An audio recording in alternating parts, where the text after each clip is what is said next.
Sa mga person deprived of liberty o PDL, special ba itong si Senator Dante Marcoleta? Baka magtampo niyan sina former Senator Bong Revilla, Senator Jinggoy Estrada at former Congressman Mike Defensor at ilang pang mga nakakulong diyan sa iba't ibang kulungan po dito sa Pilipinas.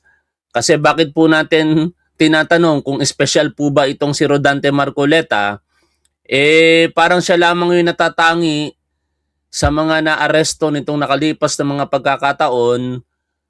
Ang ngayon, mistulang dumanas o sumabak rather sa isang executive check-up, no? Hindi naman natin sinasabing executive check-up yan, pero mistula.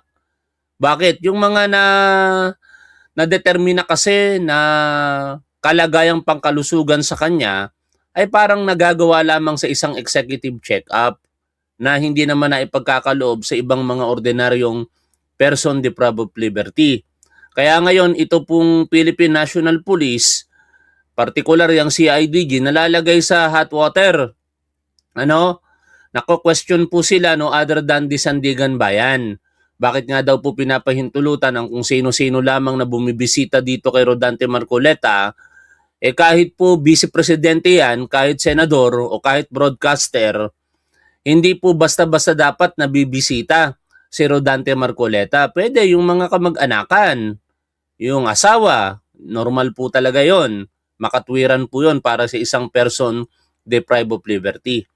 Pero yung dahil lamang sa kagustuhan ni Rodante Marcoleta, bibisita sa kanya kung sino-sino, ito naman ay nagmula mismo sa mga kapulisan, mukhang hindi po yung tama. Biruin mo, dahil daw po kahilingan ni Rodante Marcoleta na makabisita si Sara Duterte, si Robin Padilla, kaya napagbigyan ng PNP.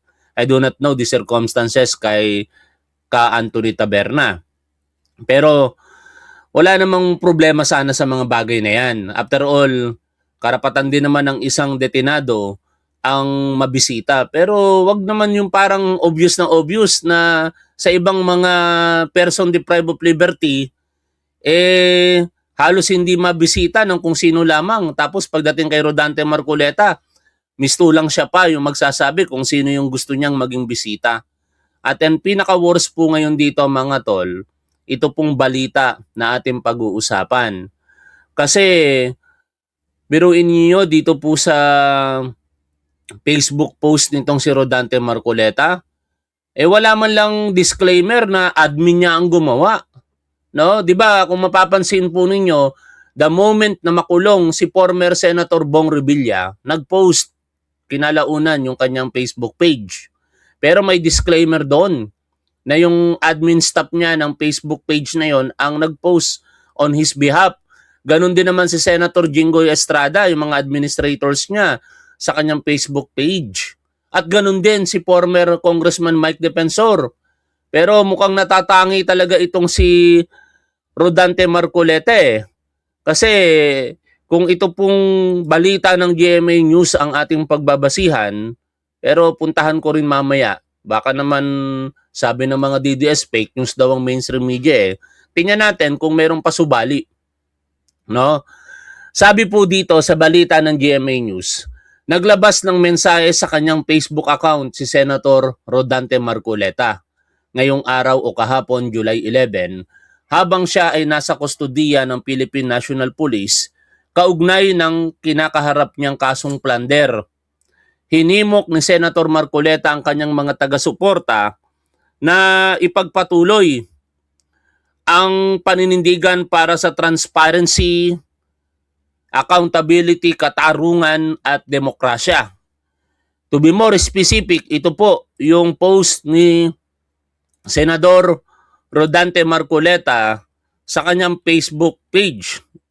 I-verify po natin ito later sa kanyang mismong Facebook page kasi ito ay screenshot mula po sa Facebook page niya di umano at shinare po ng GMA News. July 11, 2026.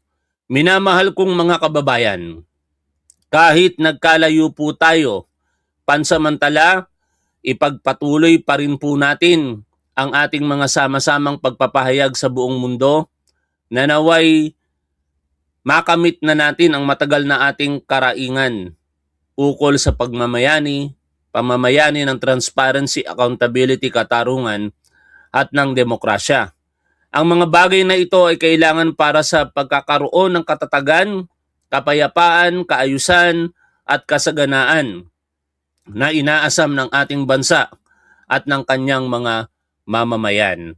Diyan lamang po kayo dahil sa malaon at madali ay muli tayong magkikita-kita sa tulong ng ating dakilang Diyos na mapagmahal at mapagmalasakit. Mahal ko po kayong lahat. No?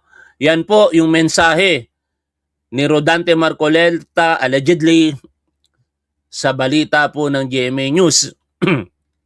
Puntahan natin ngayon mismo ito pong Facebook page ni Senator Rodante Marcoleta. Baka naman mali no? Kaya kumpirmahin natin. Ito po yung kanyang Facebook page. Excuse me. At hindi po mali yung ating binasa. Tingnan po ninyo, official page ni Rodante Marcoleta na meron pong 3.7 million followers. At ito nga po, yung nakita mismo natin kanina sa balita ng GMA News, wala pong pinagkaiba dito sa ating nakikita ngayon. Hindi po ito photocopy, pero pwede rin po nating i-photocopy kasi it will serve as like the original. No? Wag po nating gagayahin ang mga DDS. Yan no? Di ba mga tol? Saan ka naman nakakita na person deprived of liberty nakakagamit ng Facebook? Nakakagamit ng gadget? Sa ating pagkakaalam, once ang tao arestado, lahat ng mga personal belongings po niyan, kukumpiskahin, ite-take into custody ng arresting agency, and thereafter, i-inventory yan syempre and i-release sa kanyang mga mahal sa buhay. Kasama po dyan syempre ang cellular phones or anumang ICT gadgets, ano? Hindi magagawa ni Rodante Marcoleta ito kung wala siyang hawak na ICT gadget. Cellular phone man yan, iPad man yan, o kung ano man. Bakit napahintulutan ito ng PNP? No? Dapat makapagpaliwanag na naman po dito ang PNP. Kasi walang pasubali, hindi man lang nilagay. Pinost ito on behalf of Senator Rodante Marcoleta ng kanyang admin. O baka naman walang pagkakamali sa PNP, kaya kailangan kayong magpaliwanag siguro dito. Baka naman yung mismong admin ni Marcoleta ang nagsulat nito, pinarating lamang ni Marcoleta sa pamamagitan ng sulat o kaya bilin sa kanyang pamilya kung sino man na nakausap niya ng personal diyan po sa kanyang kinapipiitan ngayon. Under hospital arrest po itong si Rodante Marcoleta, but it doesn't mean na siya po ay dapat makagamit ng ICT gadget, no? Information Communication Technology.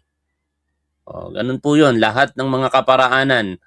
Ang mga ginagamit lang naman sa mga pagpo-post sa social media, cellular phones, iPad, computer, like laptop, desktop, o kung ano man.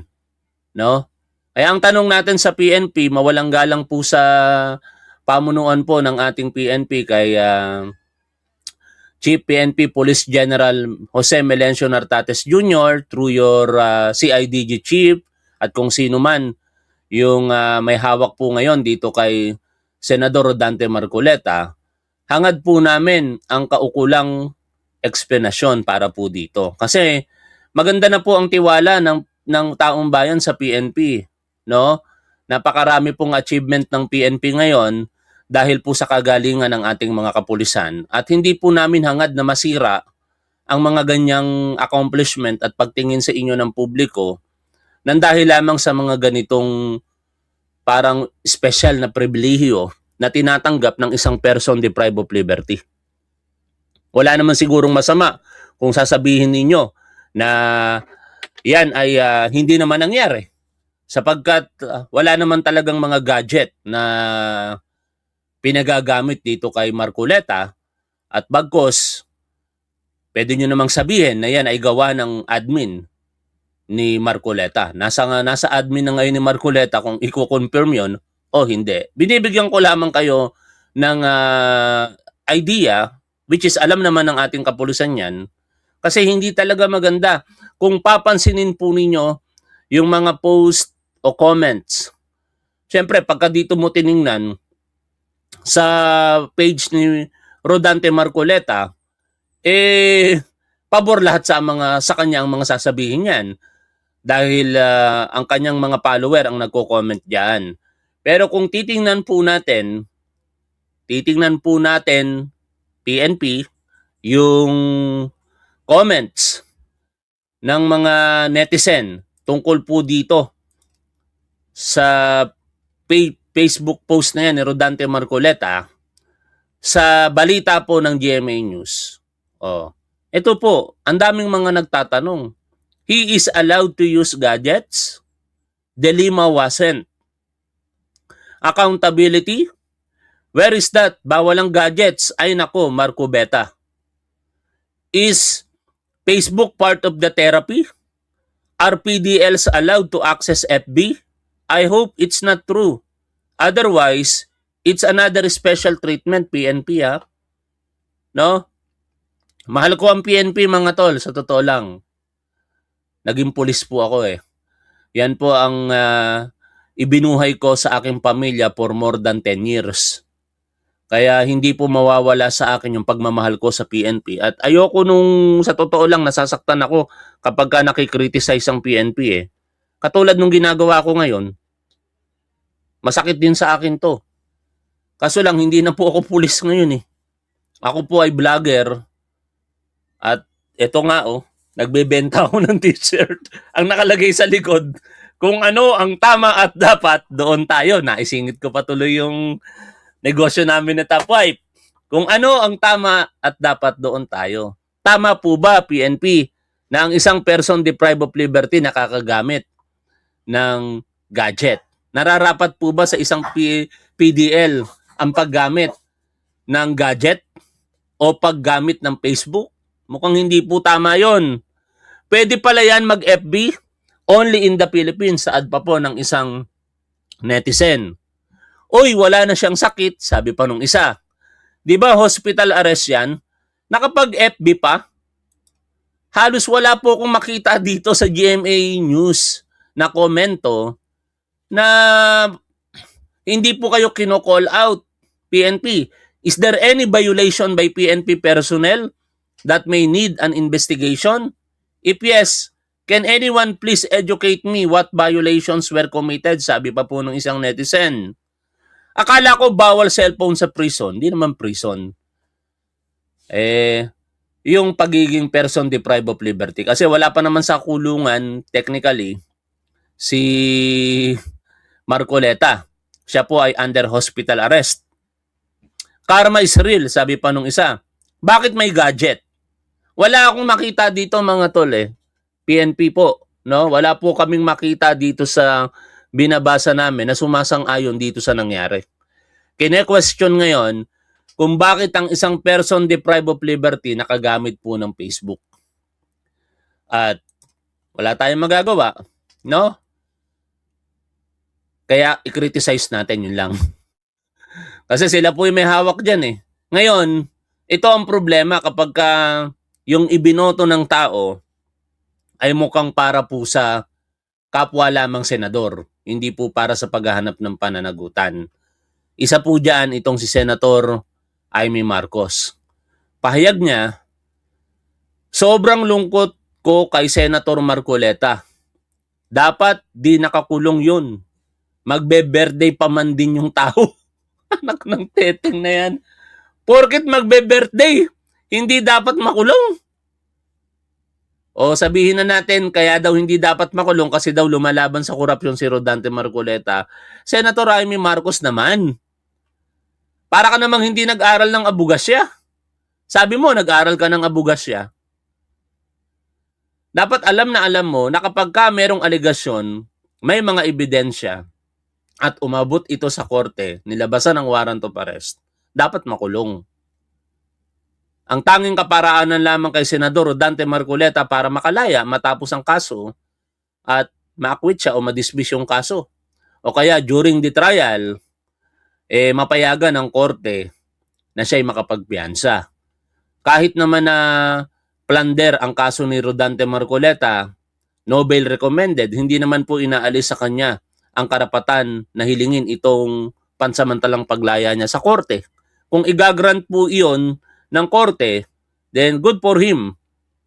Pansamantala siyang makakalaya. Pero wag mong ikatwiran, para kang hindi nag-aral ng batas, Senator Amy Marcos, para kang higit sa lahat hindi mambabatas sa sinasabi mo. Magbe-birthday pa man din yung tao. Manteting nakatwiran yan. Oh. Senator Lacson, alam naman natin na mainit din ito kay Rodante Marcoleta, vice versa.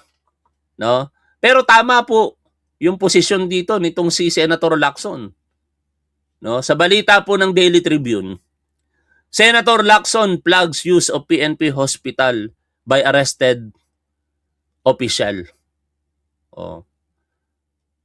Senator Pampilo Lacson said on Saturday he would scrutinize the Philippine National Police use of its taxpayer-funded hospital for high-profile detainees, questioning what he called a familiar pattern of influential figures being hospitalized just as arrest warrants are served. Lacson spoke as former Public Works Secretary Manuel Bunoan and Senator Rodante Marcoleta remain confined at the Philippine National Police General Hospital. Pati pala si Bunoan, nasa hospital pa rin. Following their arrest on Sandigan Bayan issued warrants in a plunder case involving alleged anomalies in government flood control projects. Bunoan also faces graft charges. Tapos tayo nagbabayad niyan, mga tol. Kasi tayo po'y taxpayer eh. Di ba? Wala namang Pilipinong hindi nagbabayad ng buwis. Sa bawat kilos nga natin, pag halimbawa tayo po'y kumakain, nagbabayad na tayo ng buwis, merong bat eh. Tapos ganito po yung makikita natin, malalaman natin sa mga balita. Parang hindi yata maganda. Pero lahat sana ng ito, mga tol, hindi mangyayari kung ang mga taong gobyerno lamang sana hindi nasisilaw sa kapangyarihan, sa pagiging ganid, paggawa ng mali, at iba pa. No? Kung sila po'y tumatalima lamang sana sa kanilang sinumpang tungkulin sa saligang batas na sila'y maglilingkod ng buong katapatan, at syempre, nang walang anumang paggawa o paglabag sa batas, hindi sana mangyayari sa kanila yan.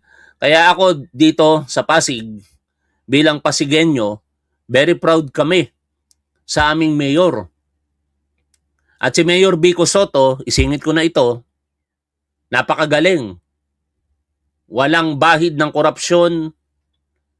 Napakaganda po ng Pasig ngayon, mga tol, sa totoo lang.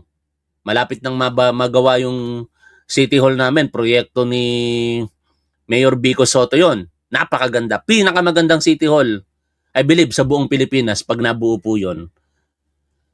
Walang korupsyon na nangyari doon. No?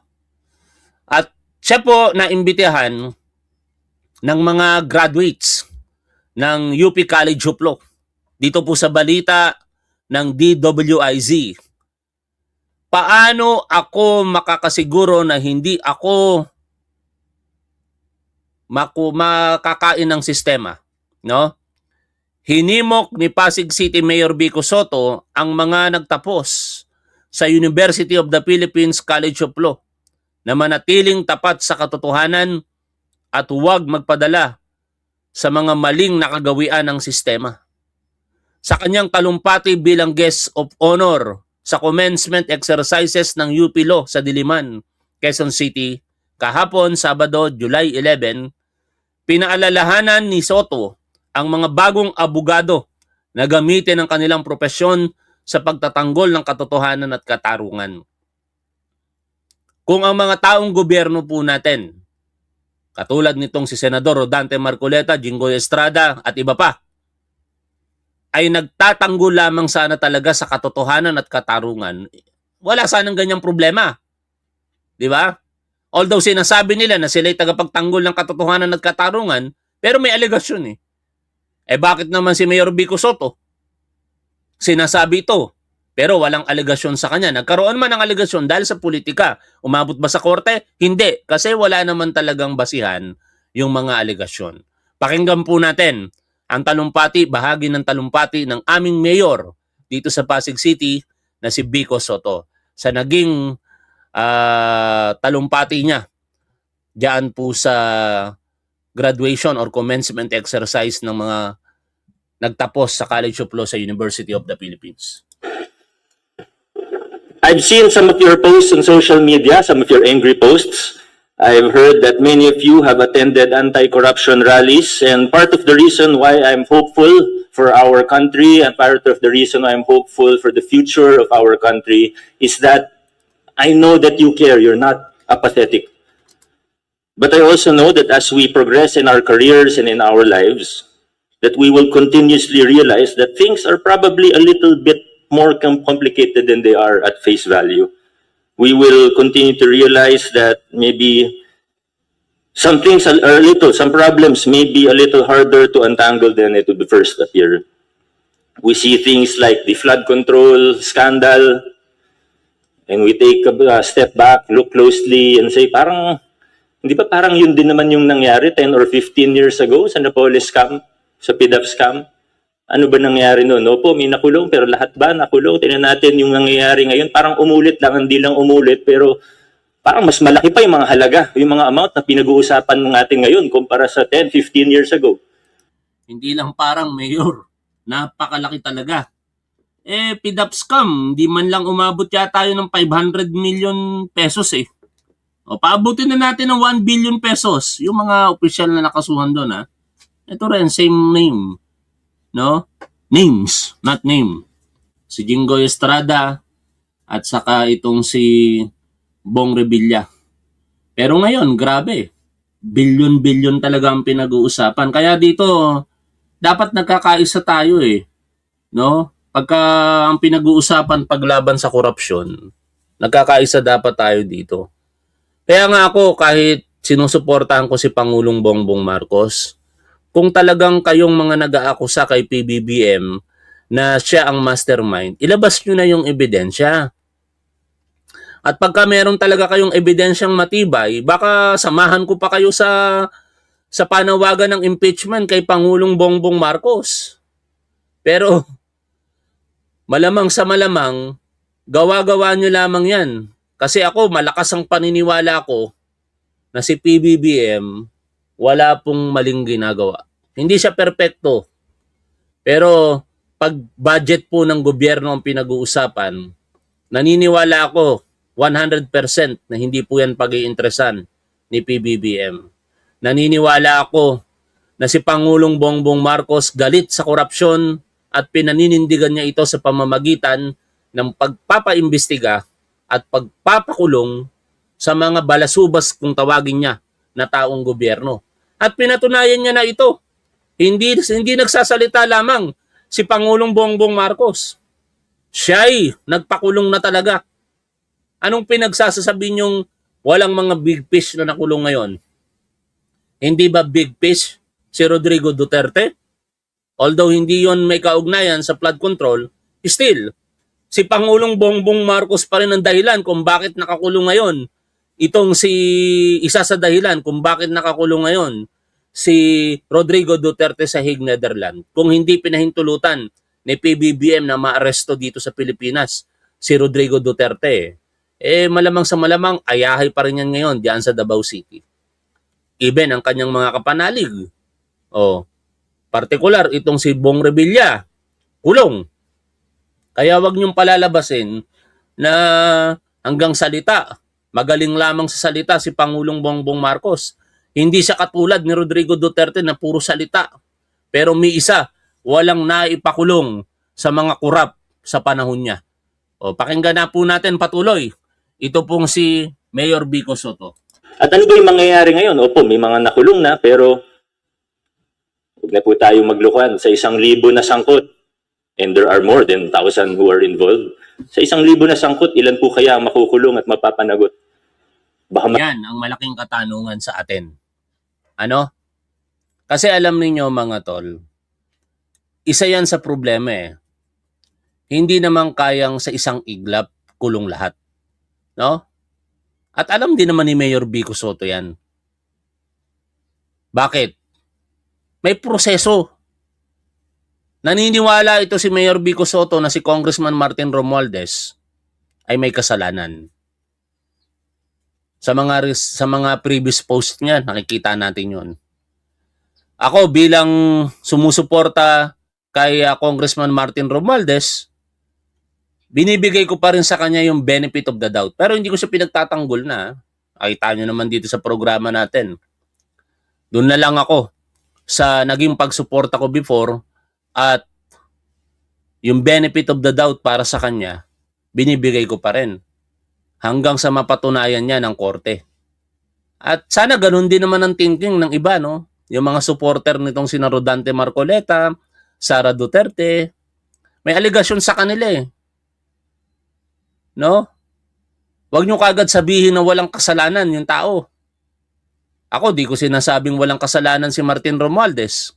Pero naniniwala ako na hanggat hindi napapatunayan ang kasalanan niya, ine-enjoy niya yung presumptions of innocence. Di ba? Paano mangyayari ngayon na dapat maraming makasuhan at makulong? Simulan natin sa ating mga sarili. Kung talagang may alam tayo, lalong-lalo na rin sa inyo, Mayor Vico Soto. Kinall out ni Sara Diskaya, ang congressman po natin dito. No, pinangalanan ng mag-asawang Sara Diskaya. Ito, di ko ine-exempt ang congressman namin. Si Congressman Romulo. Oh. May alegasyon. Pag may alegasyon, dapat kaakibat ang ebidensya. Yun ang problema. Walang nailalabas na ebidensya. And same way sa mga sinasabi din ni Mayor Vico Soto. Thousands. Naniniwala siya. Pero yung thousands ba na yan, Mayor Vico Soto, nasaan ang ebidensya? Hindi kasi pwede yung hinala lamang. Ngayon, kung talagang may alam, maging matapang tayo. Tulungan natin ang gobyerno. Total, naghahangad tayo ng pananagutan, di ba? Hindi kasi pwede sa salita lamang. I am not saying na ganun si Mayor Vico Soto. Hindi siya ganun. Kinasuhan niya nga ang mag-asawang Sara Diskaya dito sa amin eh. Pero ang punto, hindi rin ako nag-agree na sa isang iglap lamang, yung libo-libong mga tao na yan makukulong, mapaparusahan. Hindi ganun eh. Nasa demokrasya po tayo. Siguro kung tayo po yung nasa diktador na pamumuno, o kaya sasabihin lamang ng hari, ikaw Juan de la Cruz, nagkasala ka dahil nilustay mo ang pondo ng bayan, pugot ulo ka. Tapos na kagad. Wala nang paglilitis. Di ba? Kasi sinabi na ng diktador eh. Kaso lang hindi ganun dito sa atin eh. Umiiral ang proseso. Due process kung tawagin. Karapatan mong madinig. Karapatan mong mailabas ang iyong panig. Kaya, ilan pa lamang nakakasuhan. Mabagal ba ang gobyerno? I believe so, mabagal. Pero, wala eh. Hanggang doon talaga yung kaya eh. May prosesong pinagdadaanan. Pero sana sa parte naman ng ating gobyerno, lalong-lalo na sa ombudsman, pakibilisan nyo naman. Baka pwede nyong bilisan ang pagkakaso sa mga taong mga naaakusahan. Kay Congressman Martin Romualdez, sige, kasuhan nyo na. Sa korte na magkaalaman na. Kina Senador Joel Villanueva, Senador Chis Escudero, at sino pang mga senador dyan na may mga kinakaharap na kaso, sampahan na sa korte na magkaalaman na. Di ba? Pati yung mga kaalyado nitong mga Duterte supporters, even ang mga Duterte. Si Pulong Duterte, by the way, maalala ko lamang, Laging may akusasyon, pero wala namang naipoprovide na ebidensya. Yun ang problema. Kaya kahit sinasabi ngayon ni Mayor Vico Soto dito sa harapan ng mga graduates ng UP, talagang hindi po maikukulong ang ganong karami agad-agad dahil walang mga matitibay na ebidensya. In fact, yung kay Congressman Martin Romualdez pa nga mga tol, ang dami nagdududa eh. Lalong-lalo na yung mga nagtatanggol kay Congressman Romualdez. Lehitimo naman kasi yung kanilang mga sinasabi. Bakit? Biruin mo ang ginagamit ngayon ng ombudsman para makasuhan si Congressman Martin Romualdez, testimonya ng mga marites. Nagagamit tuloy yung sinasabing falsus in uno, falsus in omnibus. E paano paniniwalaan? Kasinungalingan yung sinasabi, tapos pagdating dito kay Martin Romualdez, tama yung sinasabi, may basihan. Yun ngayon yung mga nagiging argumento ng mga sumusuporta at nagtatanggol kay Congressman Martin Romualdez. Anyway, tuloy po tayo dito po sa pakikinig kay Mayor Vico Soto. Oy, may bisita na naman tayo. Tatanga-tanga talaga kayong mga DDS. Kahit malapit na ang 2028, mga tanga, mga tangang DDS, hanggang pangarap lang kayong magiging presidente si Sara Duterte. Sa tingin nyo, mananalo si Sara Duterte? Naknang teteng ang tatangan nyo talaga. Eto, kahit hindi ma-impeach si Sara Duterte, makatakbo yan sa 2028, hindi mananalo si Sara Duterte. Ang tanging pag-asa lamang ni Sara Duterte manalo, maging ganid sa kapangyarihan ang maraming mga kandidato. No? Halimbawa, nagkaroon ng kandidato ang kakamping, nagkaroon ng kandidato ang dilaw, nagkaroon ng kandidato ang pula, nagkaroon ng kandidato ang blue at puti, tapos kandidato green. Perhaps mananalo ang green. Kasi sa totoo lang, kayang magpanalo ng mga tatanga-tangang DDS kapag ka minority ang pinag-uusapan. Minority sila eh. No? Pero hindi ako naniniwala na magkakaroon ng pagkakahiwa-hiwalay sa 2028. Malakas ang paniniwala ko na magbubuklod-buklod ang ibang kulay para talunin once and for all itong si Sara Duterte. At hanggang pangarap na lamang kayo, mga tangang DDS. Masaya na tayo pag may 50 na mapakulong at mapanagot dun sa ilang libo na involved po dito. It won't always be easy to remain hopeful, and it will be even harder to stay the course. Di ko na itutuloy yung binabasa ni Mayor Vico Soto kasi mas gusto kong nagtatalumpati siya ng walang binabasa sa totoo lang mga tol. No? Mas magandang magsalita si Mayor Vico Soto ng walang prepared speech. Yung impromptu. Pagka nagtalumpati kasi ito, tapos walang binabasa, tago sa puso eh. Although, sa mga susunod na bahagi nito, ganun yung mangyayari. No? Pero, hindi na natin papakinggan pa. Total, ang pinakalayunin lang naman dyan ay yung kanyang binanggit. No? Paano ako makakasiguro na hindi ako kakainin ng sistema? Pero kailangan pala natin pakinggan kasi tanong yun. No? O, pakinggan na natin yung talumpati ni Mayor Vico Soto nang wala na siyang binabasa. Tingnan natin kung meron sa huling bahagi rito. Hindi ko pa napanood dito mga tol, sa totoo lang. Yung clip lang na sinasabi. A lot of the things that I was able to do to 2019 ay kasi may mga lumaban mula noong 2004, 2007. Ito na, wala na siyang binabasa. Mas gusto ko nagsasalita si Mayor Vico Soto kapag ka walang binabasa. Kasi mararamdaman mo sa kanya yung sincerity, mararamdaman mo na siya yung nagsasalita with wisdom. Saka syempre with experience. And may mga nauna sa akin, they paved the way for me. The little things they did that maybe today no one would even remember paved the way for me and for us now, starting in 2019. Whether you like it or not, you, the class of 2026, will determine the future of our nation. May binabasa pa rin. O anyway, Anong masasabi ninyo after all dito sa mga pinag-usapan natin mga tol? Pinakapunto yung kay Senador Dante Marcoleta. No? Tama ba yung nakikita natin sa Facebook page niya na nakakapag-post pa siya? Siyempre, ang sagot niya dyan, hindi tama. Yan ang dapat gawin dyan ng PNP. Aabangan natin yan. O, hanggang dito na lamang muna mga tol. Kung gusto nyong suportahan si Top 1, eto po magpapaproduce na po kami baka this week.